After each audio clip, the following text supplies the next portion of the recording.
की तरफ से मुंह मैं दूसरे पार्टियों के बारे में कुछ नहीं कहूँगा, पर कांग्रेस पार्टी का मानना है कि पहले सर्वदलीय बैठक होनी चाहिए थी जिसकी अध्यक्षता प्रधानमंत्री करते।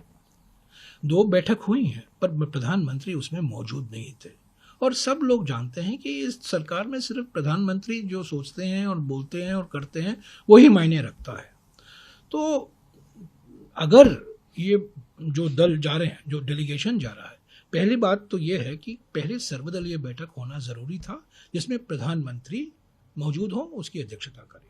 दूसरी मांग जो हमारी थी कि पार्लियामेंट का एक विशेष सत्र बुलाओ।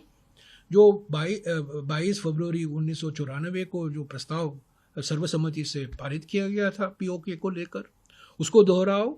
और पिछले 30 सालों में जो नए डेवलपमेंट हुए हैं चीन को लेकर, पाकिस्तान और चीन के बीच में जो जुगलबंदी है खास तौर से रक्षा के मामले में, और चीन के साथ जो हम रिकॉर्ड व्यापार घाटा, जो ट्रेड डिफिसिट है चल रहा है, आयात भारी मात्रा में हो रहा है पर निर्यात बढ़ नहीं रहा है, इन चीज़ों को लेकर, और प्रधानमंत्री ने क्लीन चिट दी है चीन को 19 जनवरी 2020 को, पब्लिकली उन्होंने क्लीन चिट दे दी है। तो इन सब मुद्दों को लेकर एक विशेष सत्र बुलाया जाए। अगर ये डेलीगेशन इसके बाद जाते तो कुछ मायने रखता। आपने सर्वदलीय बैठक में नहीं आए, आप पार्लियामेंट के सेशन की जो मांग है राहुल जी की ओर से और खरगे जी की ओर से, उसका आपने नज़रअंदाज किया। अचानक आप धूमधाम मीडिया पब्लिसिटी लेकर ये आप 7 डेलीगेशन भेज रहे हैं, तो इससे क्या फर्क पड़ेगा? नैरेटिव तो बिगड़ चुका है। अभी भारत पाकिस्तान से जोड़ा जा रहा है, परमाणु हथियार की बात हो रही है, nuclear south Asia, nuclear India, nuclear Pakistan की बात हो रही है। और भारत और पाकिस्तान ये पहले कर नहीं था। पिछले 30-35 सालों में वो डीकपल हो गया था, अलग हो गए थे। इंडिया को एक विशेष रूप से देखा जा रहा था, और ख़ास तौर से भारत और अमेरिका के बीच में जो परमाणु करार हुआ था 2005 में, एक विशेष स्थान मिल गया था भारत को। आज वो विशेष स्थान नहीं रहा।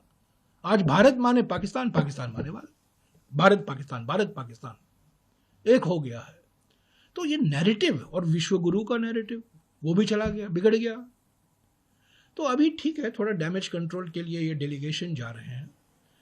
हमने सहयोग पहले दिन से हमने कहा है, एकता और एकजुटता की ज़रूरत है, और हमने पहले दिन से 22 अप्रैल से हमने कहा है, चट्टान के माफिक हम हमारे सशस्त्र बलों के साथ हैं, सेना के साथ हैं, वायुसेना के साथ हैं, नवसेना के साथ हैं, स्थल सेना के साथ हैं।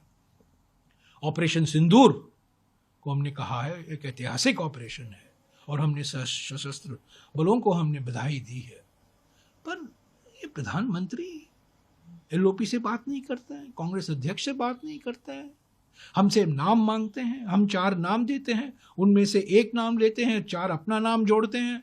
ये क्या, किस तरह की राजनीति है?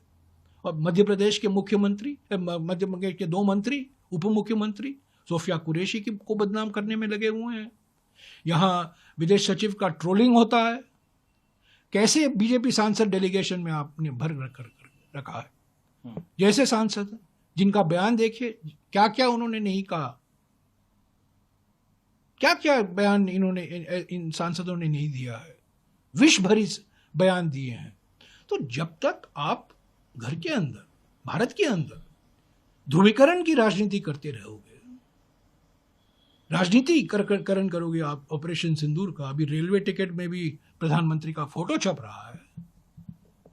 एनडीए मुख्यमंत्रियों से बैठक होगी, आप सभी मुख्यमंत्रियों से बात नहीं करेंगे, पॉलिटिकल पार्टीज, राजनीतिक दलों से बात नहीं करेंगे, और आप बदनाम करते रहोगे सोशल मीडिया में कांग्रेस अध्यक्ष और कांग्रेस नेताओं को आप गद्दार बोलोगे। इससे तो छवि बनती है ना, और अंतर्राष्ट्रीय छवि जो बनती है, अगर घर के अंदर आप ध्रुवीकरण की राजनीति, जहरीली मानसिकता की राजनीति, ये राजनीति आप करोगे तो इसका असर हमारे अंतर्राष्ट्रीय छवि पर तो पड़ेगा। तो डेलीगेशन जाना एक कदम है, इसका क्या असर होगा इतिहास ही बता पाएगा। पर मैं समझता हूं जब तक आप सर्वदलीय बैठक नहीं बुलाओगे, जिसकी अध्यक्षता प्रधानमंत्री करेंगे, जब तक पार्लियामेंट में आप चर्चा नहीं कराओगे एक विशेष सत्र के द्वारा, जब तक आप अपनी राजनीति नहीं बदलोगे, घर के अंदर ध्रुवीकरण की राजनीति नहीं बदलोगे, जहरीली मानसिकता की राजनीति नहीं बदलोगे, ये इसका कुछ असर होने वाला, ऐसे डेलीगेशन का कुछ असर नहीं होने वाला। ठीक है, 1-2-5-6 दिन के लिए हेडलाइन मिलेगी, अच्छा ऑप्टिक्स होगा, पर इससे क्या लोगों को विश्वास होगा? और ये जो एक जुड़ हो गए, अभी एक इंडिया और पाकिस्तान जुड़ गया है नैरेटिव में, उसको हम कैसे अलग करें, वही हमारे देश की सबसे बड़ी चुनौती है।